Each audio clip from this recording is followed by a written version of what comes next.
always say, "Oh, it's just not the right time for me to buy," or I'm just not sure if when.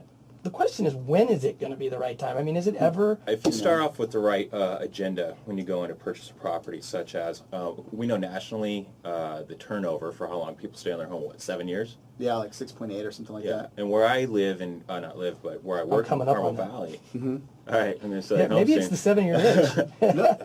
It is a 7-year itch, and it's even less in certain areas like 92130, where I work. But if they go into it with the right strategies in mind, that they're going to use this property over the long term, whether or not this is the one that they're going to retire in, at least purchase their first kicker starter home in order to use the equity down the line and to purchase another home and build that way and quantify their position. What do they have to do to be prepared to buy? Well, people ask me this all the time because I'm a buyer specialist, and buyers come, and young buyers, first-time home buyers, like, is this a good time to buy?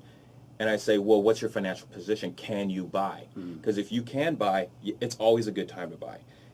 You might be buying a little bit at the height, you might be buying a little bit of the low, but if you get the right loan, the right down payment, and you set this up correctly, then in the long run, you'll look back in 10 years and say, hey, John, thanks. In fact, a lot of times I'll tell them what you do is you get qualified and you get in a position to buy the biggest home you can afford.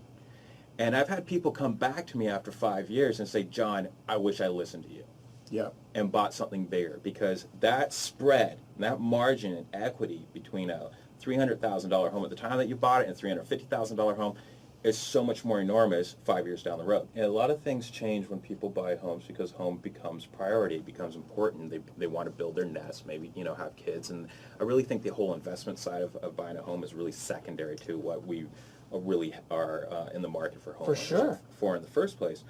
But they have to go in and determine their purchasing power.